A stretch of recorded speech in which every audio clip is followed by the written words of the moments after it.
Well, you know, I think the thing that must be torturing Barack Obama the most is he wants this race right now to be about the economy. And it should be about the economy. The economy is really in trouble. There is more bad news every day. What's happening with Lehman might not be on the minds of people in West Virginia, but it speaks to a broader, huge financial problem.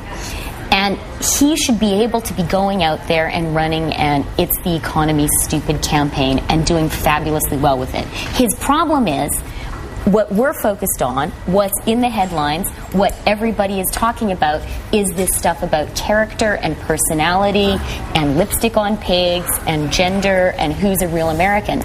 And I think that that's the real frustration for the Democrats right now. The debate is about people and human beings and who they are and who you want to have a beer with, and they want to shift it to bread and butter issues. They're having a hard time doing it. All right, political strategy, though. When you think about when this broke, and when you think about the headlines yesterday morning, our show yesterday morning, Joe, don't you think that, in a way, they were being smart by not engaging completely, because this is the day before the anniversary of 9/11, and all those sound bites of him taking on John McCain and saying exactly what you think he should say would be running today, and that would be inappropriate. I just don't overthink it. You know what? I would think if somebody accuses you of being a sexist, you respond. And well, maybe he will. Here's but what maybe happens.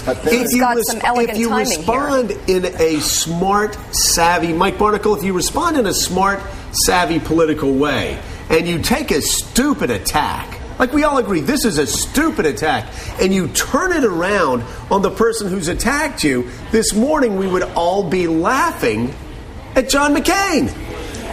Well, that's absolutely right. I think one of Obama's difficulties is that John McCain clearly is more readily identifiable with people than Obama is. He just has an easier way of connecting with the average American than Obama does. It's just a matter of personality.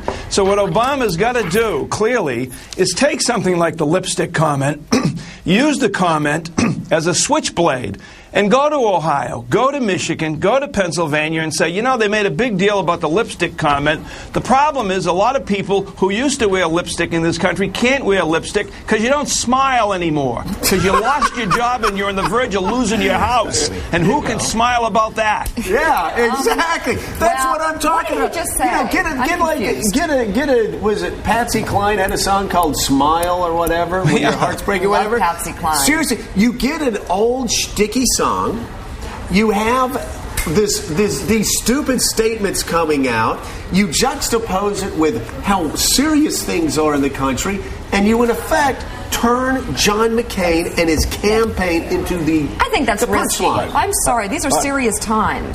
Yes, they are serious times. Quiet. Just like 1988. Don't fall back on that. No, I am falling back on that because you're falling back on Democrats that are afraid to roll up their sleeves and punch hard and win. And let me tell you something really quickly. Campaigns matter, Mort. Right. It's just like in 2000, everybody was saying it didn't matter that George Bush couldn't talk real pretty. He was a regular guy. His instincts were wrong. Over the past 8 years, he has fumbled his way in front of microphones. He has not been able to explain why America's doing what he's doing. The best speech we've heard on what America's done over the past 8 years in the United States Congress has come from the leader of Great Britain, Tony Blair, when he came, and also the president of France when he came. So campaigns matter because they reveal the character of the person. You're damn straight. They really do, and that's why this is important. The way he handles it really matters, because in fact it gives you some sense of who the guy is. If you want to have a guy who's going to be strong in that office, you want to see how he handled these things, and that's one of the things. The country is trying to find out who is this guy, because we didn't know him very well, right? And they still don't know him very well. He's been in public office just for a very short period of time, and they want to get a sense of the guy, and the sense they are getting of him is not working for him, precisely for the kind he's not fighting back. And there's something about him that doesn't give you that sense of strength. Well, Joe, he's got something else to fight back against today. I got to show you this remarkable ad comparing, this comes from the Cain campaign, comparing Barack Obama and his campaign to a pack of wolves encircling Sarah Palin, ready to prey on her. Watch this ad. The attacks on Governor Palin have been called completely false. misleading, and they've just begun.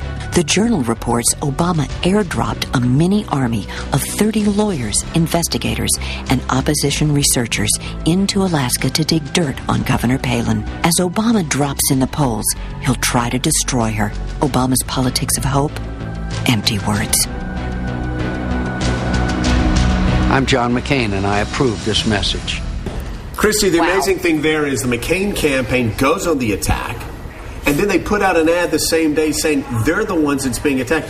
They are so many steps ahead of the Obama campaign right now. It's not even a fair fight.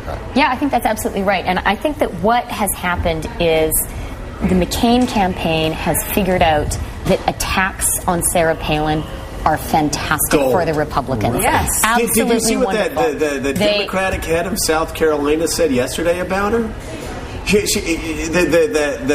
The top Democrat in the South Carolina party said, what's that quote again? Do we have that? She said basically the only qualification that Sarah Palin had was that she hadn't had an abortion. Oh. No. And the more she is attacked along those lines, along the qualification lines, it really builds up the culture war issue, or really the class issue. And there's the quote. Palin's primary qualification seems that she hasn't had an abortion. Apparently she's apologized, but I'm stunned. I'm stunned. A great point, Christian. I'd love Bornicle to follow up on this also. Christy, you say this isn't ideological. You say it's cultural. Yeah, I think it is. And I think the Republicans understand that, and that is extremely powerful for them. They have chosen someone who is truly an outsider, who is truly from outside the Beltway, who went to the University of Idaho, not to Harvard. I went to Harvard. I don't think it's bad to go to Harvard, but more.